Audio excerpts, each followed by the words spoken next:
Welcome to County Report this week. I'm Lorna Virgili. Thank you for joining us. Coming up in the next half hour, there is a new place to stay in Rockville. MCPS students got to participate in Frontiers in Science and Medicine Day. And later on the show, Ted's Montana Grill opens doors in Gaithersburg. But first, Montgomery County Public Schools and the County Department of Recreation are joint partners in the Excel Beyond the Bell program. The concept is to provide safe, quality, and accessible out-of-school time programs for middle school students. A recent report released by the Council's Office of Legislative Oversight examined the impact Excel Beyond the Bell has on the students it serves and how the program might be able to reach more at-risk youth. Susan Kennedy has more. In 2015, Excel Beyond the Bell served more than 1,700 students at 7 middle schools in Montgomery County with higher levels of poverty. The report was done at the request of the County Council to see if the program is making an impact on student participants in the area of achievement and to see if more resources are needed to expand programs for at-risk students. A lot of the figures that we have basically represent their participation when it comes to school and being engaged. And so from that perspective, I think that we're seeing success that's going on. But what we do want to do is delve in a little bit deeper and see what that really means. Success to a child can also mean them being diverted from going into our school to prison pipeline. So some of those numbers aren't going to necessarily be quantifiable, but at the same time, we have to hold any of these programs that we're investing in to expectations beyond just the stories that we hear. The program provides students with access to after-school rec programs, academic support, meals, and bus transportation home. It's open to any student at participating schools and runs from after school until 5:30 p.m. Council members say they would like to see the program expanded to other grade levels, but positive outcomes will play a big factor in that decision. So what we would like to do is to have a robust, scalable initiative for after-school activities, not only in the middle school level, but also in elementary school and also summer programs. But we want to make sure that these are evidence-based programs that have actual outcomes that we can measure so that we can ensure that the investment is really giving us a return. Well, if you look at the cost of the program per child, last year it was $792 per student. When you look at the cost to society for having a child that may drop out, may need to be on public assistance as they become an adult because they haven't received a quality education, certainly the costs are there as far as an investment perspective in our children. In Rockville, I'm Susan Kennedy for County Report This Week. The county's police department is ready to hire 25 new police officers. This week on our Spanish language radio show, we had police recruiter Anna Hester to talk about the requirements and the selection process. There's a very lengthy process. You would do an application online at joinmcp.com. Once your application is accepted, you would be given a testing date. You come out and do a 100-question multiple choice exam. Then you would do an oral board review, which is an interview, a panel of 3 sworn officers. After you pass that, you would do a physical agility exam. Then you would go to the background phase, and after the background phase, it's a polygraph component. After the polygraph, you would do a medical and a psychological exam, and after you complete all that, you'd be given a final offer and then be accepted into the academy. The application will be online only 2 days, October 30th and 31st. All interested potential applicants must submit the application on those dates by visiting joinmcp.com. And here's a milestone in service. The county's MC 311 Customer Service Center has logged its 3 millionth service request. That's right, 3 million requests have been received from county residents. The MC 311 system was launched on June 2010 to enhance public access to community services with one easy-to-remember number and a website available 24/7. Since it opened, the call volume has averaged 40,000 calls per month. The 311 call center is open Monday through Friday from 7 a.m. to 7 p.m. MC311.com is available anytime. Ride On has won a Transportation Association of Maryland Award for Outstanding Program while marketing one specific route. It was for Route 94, which has 11 stops in Clarksburg Village and provides express service to the Germantown MARC train station. The bus waits for rush hour MARC trains. Ride On implemented several marketing strategies to get the word out about the service, such as distributing flyers on parking lots. As a result, it increased ridership and thus the award. There's a new hotel in downtown Rockville. My MC Media's Alini Barros reports from the grand opening celebration party. It looks like a carnival, but in reality, it's Choice Hotels celebrating the grand opening of the new Cambria Hotel in downtown Rockville. Inside, it's about technology, and outside, it's all about location. To think that 25 months ago on this site was basically a parking lot like next door, and now we have 263 apartments in the Upton, which is the apartment component. We have World of Beer, Old Line Bank, Panera Bread getting ready to open in the next few months, 600 parking spaces. Just another ongoing effort in the 30-year rejuvenation of the city of Rockville. According to state and city officials, the hotel is already bringing economic development to the region. This is about continuing to make Rockville Town Center a vibrant place. I want to really give a shout out to Choice, Steve Joyce from Choice Hotels, because they worked with the community and didn't put a restaurant within Cambria, encouraging people who come here to use the restaurants that the town center and other places in Rockville have to offer. This hotel also brings 40 jobs to the community, and its impact is significant. We've actually brought in to the community, to the city, $50,000+ worth of tax revenues that weren't there before, and just under $200,000 in tax revenues for Montgomery County. There's something else special about this hotel. It sits on Helen Hennigan Way, honoring a former City of Rockville clerk. The road we're standing on right now is called Helen Hennigan Way. That took 5 months to name this road, and it was collaborative with the developer, with Choice Hotels International, and with the City of Rockville. Just the fact that this was picked based on folks in the community means so much more. You can find out more information about Cambria on its website. For County Report this week, I'm Alini Barros. Coming up on County Report this week, the Planning Department seeks design excellence for future construction to highlight the county's edge in the region. And Council Member Nancy Navarro is pushing for additional bilingual programs in MCPS. Stay tuned, we'll be right back. Did you know there are more than 10,000 county government phone numbers? But there's only one number you need to remember for non-emergency calls, 311. MC 311 is Montgomery County Government's online telephone information system. Need information? Have a problem or complaint? Trying to locate a county government facility? Call 311. The call center is open Monday through Friday, 7 a.m. to 7 p.m. The website is available 24 hours a day, 7 days a week. We did not lose the war in Vietnam. We quit. And it just made it so much harder for all those guys that were wounded. You look and you see the guys beside you and around you. We realize you're all Americans. And no longer are you a particular race, you're a soldier. I became the first resident of the Hanoi Hilton. We're going to come out of there, but we're going to come out of there with our honor. On Saturday, October 24th, join Bob Schieffer at the universities at Shady Grove as we honor our more than 13,000 Montgomery County veterans who served in the Vietnam War. Welcome back to County Report this week. I'm Lorna Virgili.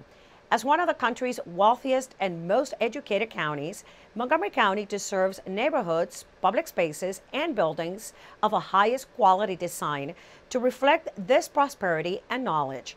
This is what the Montgomery County Planning Department's Design Excellence Initiative is all about.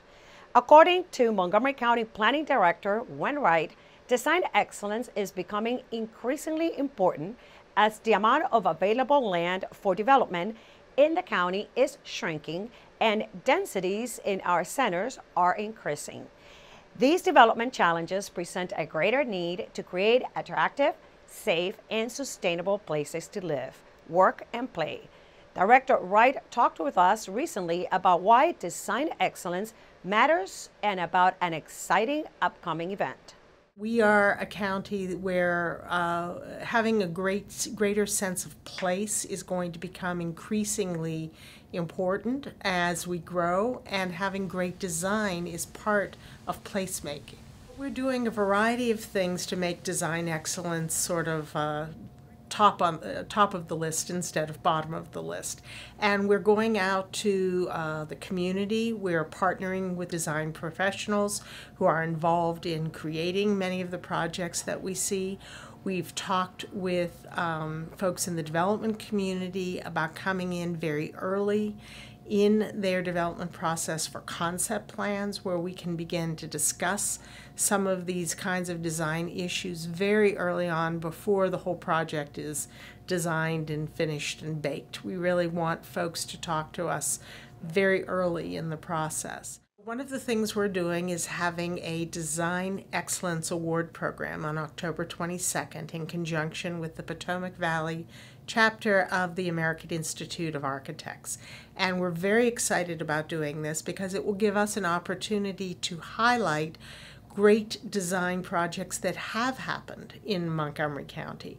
We have had some incredible buildings that have been built, both large-scale private buildings, some public buildings, and some smaller-scale buildings as well. Those shouldn't be, left out of the equation. And it's an opportunity to highlight those very, very excellent and special projects that have been built in the county that can serve as a precedent for future projects that can help us all think about design excellence, think about what the potential is in the future, think about what we've already accomplished, and try to move forward in a very, very positive way. A new bilingual program may be in the works for Montgomery County students. Council member Nancy Navarro said she is in conversation with Montgomery County public school officials about the creation of a dual language immersion program. Navarro said the initiative would be a win-win for all residents, and she hopes to launch it next year. We have so many non-English speaking parents who would love for their child to be bilingual, but we only have two immersion programs. So one is partial and one is total, long waiting lists. And we have a lot of Latino, especially low-income Latino students who are immediately labeled as ESOL. But what if we had dual language programs where you can have that low-income Latino student learning English and perfecting their Spanish alongside their peers who are learning Spanish and perfecting their English at the same time. Recently, we traveled to the Vietnam Veterans Memorial Wall, where veterans and volunteers work side by side to lovingly maintain this important monument. Here's Barbara Grumbaum with more. Present arms. Before dawn on Saturday, October 3rd, a few dozen volunteers assembled to complete a very important mission. Order arms. They came to wash the wall at the Vietnam Veterans Memorial. The wall is cleaned weekly between April and November. It takes about an hour and happens rain or shine. The cold and wet weather on this particular Saturday was not a deterrent. I was saying this is an honor, and a little bit of rain or bad weather, we served in this type of weather. Raining, snowing, and especially in Vietnam where it was very adverse living conditions. So, to go through that, there's nothing to get up and come down here to show our appreciation to others. This is my payback to the men that didn't make it back. Art Wong of the Vietnam Veterans of America Chapter 641 out of Silver Spring has been participating since the mid-90s. When we first started out, there was only 3 of us. And the guy that really started, he ran a homeless shelter. And he went in the service, and he said, "Do you know any vets to wash the wall?" And I said, "We are vets." So for the first, I think 6 months, it was just 3 of us in the Ranger that washed the whole wall. And went back to our chaplain, and I said, we only get our chaplain involved. And we were the first group to give them a call, and they asked us, when do you want to wash it? We said the first Saturday of the month. So it started from there, and now it's blossomed. Now it's watched every week. It means a lot because I did 2.5 tours in Vietnam, and because of the honor and the feeling you get here, usually I can't stand here without crying. And it's not just veterans who are moved. I think a lot of it is the names, you know. You see so many names. An awesome number of people died, you know. It's impossible not to be moved. This year marks the 40th anniversary of the end of the Vietnam War. Today, more than 13,000 veterans of that war live in Montgomery County. To honor them, a special event is planned for the morning of Saturday, October 24th, at the Universities of Shady Grove from 10:30 a.m. to noon.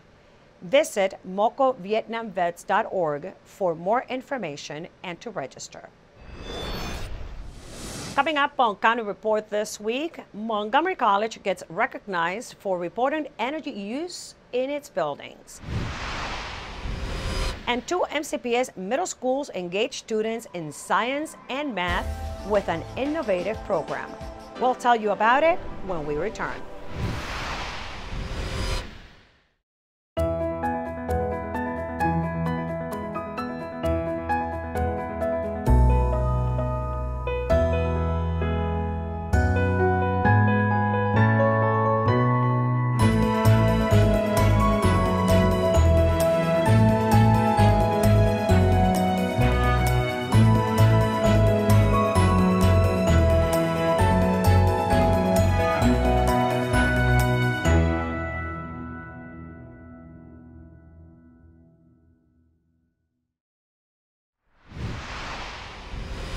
Welcome back to County Report this week. I'm Lorna Virgili.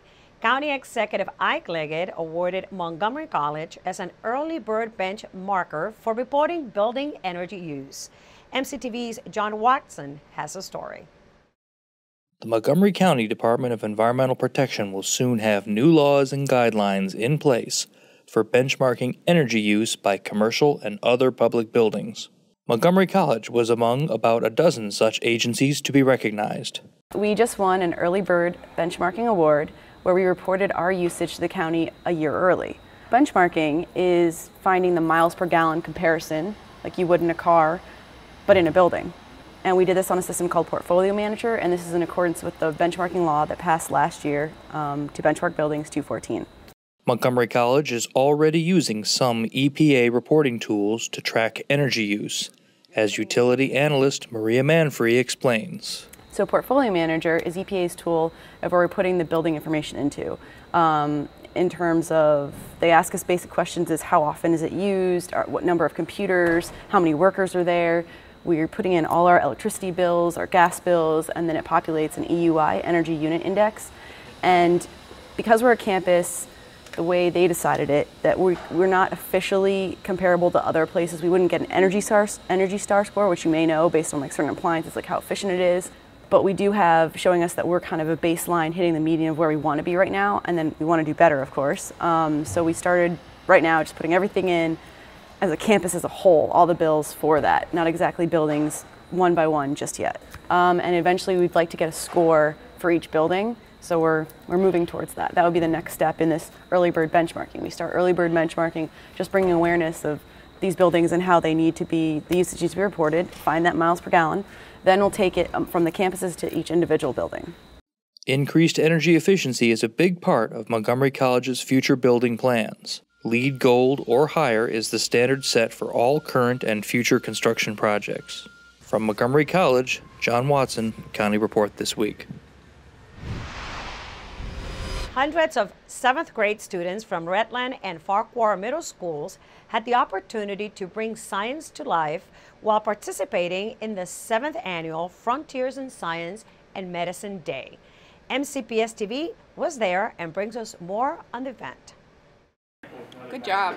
Wearing white lab coats and safety gloves, nearly 400 7th graders from Farquhar Middle School and Redland Middle School spent a day at Shady Grove Life Sciences Center, including the Montgomery County campus of Johns Hopkins University, learning about neuroscience, Alzheimer's disease, forensic medicine, DNA testing, and other topics related to science and medicine, all to bring to life what they have been learning in the classroom. This supports our strategic priority of working with partners to bring outside experiences that tie to the classroom. So one of the things that students will do in 7th grade science is a genetics unit, which is around a lot of the techniques that they're seeing on their tours, and a lot of the hands-on science that they're doing, teachers can directly relate back when they teach that unit in 7th grade. They learn in school about science, but this gives them an opportunity to see what they can do as a career with all that science information they learn in school. It's easier to learn like that, and it's more fun, so it helps me learn better.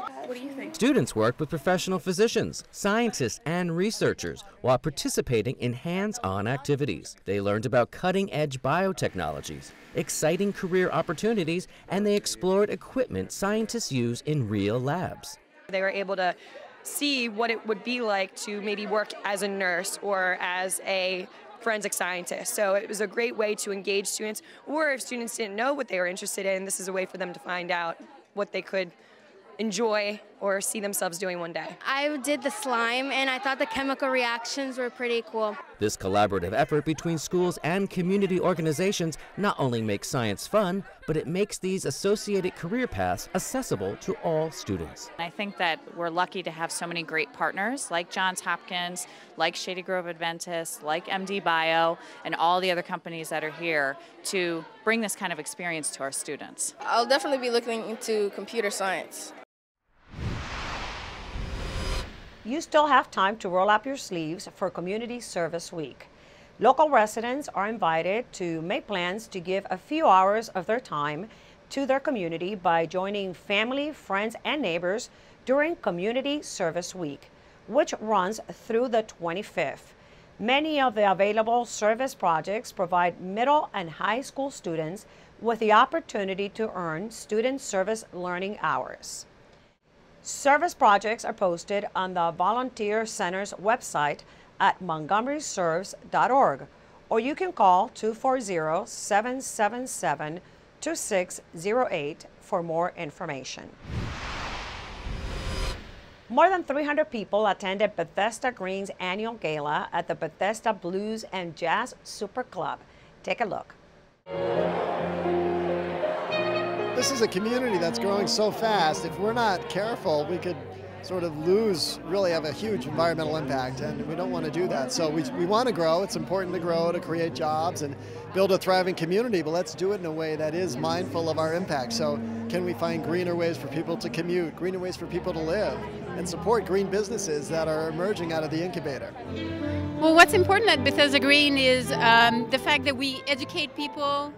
We do things for sustainability, but very important this year has been how we focus on innovation for sustainability. Bethesda Green is an effort to explain how you can prosper and do well, but do so in a manner that is not harmful to the planet, that utilizes environmental technology, renewable energy, smart technology, and we have a jobs incubator which is fostering and encouraging new startup businesses in these areas. We want Montgomery County to be a place where startup businesses feel comfortable, where we have a creative environment, people learn from each other, and where we're promoting business that is consistent with our values.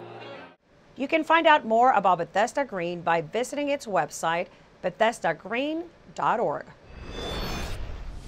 Coming up on County Report this week, Rockville celebrates its volunteers, and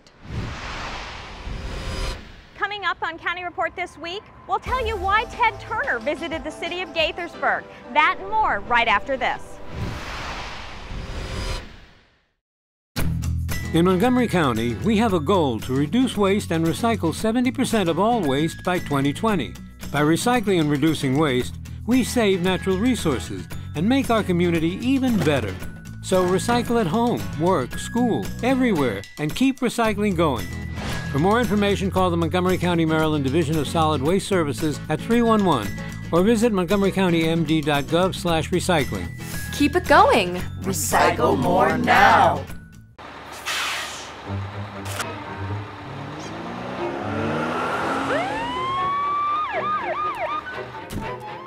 Hey, mister, down here.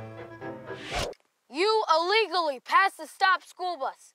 I'm placing you in timeout, and this timeout means big fines, plus you really could have hurt somebody. That's why school buses are being equipped with video cameras to help kids like me stay safe, so respect the bus. Welcome back to County Report this week. I'm Lorna Virgili. There's a new place to dine in Montgomery County. Ted's Montana Grill has opened its first Maryland location in the city of Gaithersburg. My MC Media's Sonia Burke reports. I'm in downtown Crown, which is becoming quite a dining destination in the city of Gaithersburg. The latest restaurant to open on the block is Ted's Montana Grill. We're really excited. It's the first time I've seen it, and it really looks great. Billionaire, media entrepreneur, and restaurateur Ted Turner was in Gaithersburg for the ribbon-cutting ceremony for Ted's Montana Grill. It's the 46th location, and it brings more than 70 jobs to the Gaithersburg area. Inspired by the Wild West, the new restaurant at 105 Ellington Boulevard features a 5,032 square foot interior that seats 136 guests. The outdoor patio includes a fireside area and a lounge with even more seating. This is awesome. This is a good day for Gaithersburg and a really good day for Crown Farm. This is the very first Ted's Montana Grill to come to Maryland, and it's a perfect location in downtown Crown. During a sit-down interview, Ted Turner said he was happy to be in town for opening day. I didn't want to miss it. This is a fun day. You know, when you open a new restaurant or start a new business, it's exciting. And he's proud of reintroducing bison to America's table. It's his favorite item on the menu. It's very much like beef, except it's got half as much fat and cholesterol as beef does, so it's much healthier for you. We ended up deciding that forming a partnership and building a chain of Ted's Montana Grill restaurants across the country would introduce bison the best and most effective way to America's table. And we've successfully done that, and bison is now available in all major grocery stores across the country. The herd's doubled in size, and it's really a wonderful, wonderful red meat protein for people to eat and enjoy, and the best place they can do that's at Ted's Montana Grill. Do you think this is going to be a new hotspot in Gaithersburg? I do. I think it's going to be a hotspot because the food is good. We just tried it, and it's a great location. The expansion of dining choices in downtown Crown is getting noticed by residents near and far. There's just so many more options, and you can come downtown and pick through so much more than you used to do 3 years ago. And one more thing about that bison on the menu at Ted's Montana Grill. It tastes better too. You gotta, it's good to be healthy, but it's good to taste good and be healthy. In Gaithersburg, for County Report This Week, I'm Sonia Burke. Rockville recently paid tribute to all the nonprofit organizations that help give back to the community. And as Rockville 11's Catherine Dantzler tells us, the city also paid tribute to the people who donate their time to making Rockville a great place to live. Not only do nonprofit organizations help out our community, volunteers who donate their time also contribute to making our community a success. That's why the city wanted to honor them at this year's Volunteer Appreciation Dinner at the Glenview Mansion. Thanks to all of them and all their hours and dedication of service to the city that they do. A lot of work gets done for the city by volunteers. It's a community event. It's a great way to get involved in the community. You can find an activity that you really like. Just a matter of really searching it out and working with city staff on it. Just the happiness, the feeling that I help and see things being done. For more information on how you can become a Rockville volunteer, just head to our website at rockvillemd.gov/volunteer. For County Report This Week, I'm Catherine Dantzler. Now let's meet our pet of the week. Kathy Stanhope joins us from the Montgomery County Animal Services and Adoption Center. Kathy? Here at Montgomery County Animal Services and Adoption Center, we have lots of birds to pick from. We have two little parakeets here. They're blue and green, and they're delightful pets. And behind me, we have a lovely little cockatiel that's looking for a home. If a bird is for you, please consider the shelter before you go buying anything. The birds here need a home. Please give us a call at 240-773-5900 or visit us on the web at montgomerycountymd.gov/ASD. And with that, we close this edition of County Report This Week. Remember to like us on Facebook and to join us again at this time every week for a look at what's going on inside Montgomery County. I'm Lorna Virgili, and thank you for watching.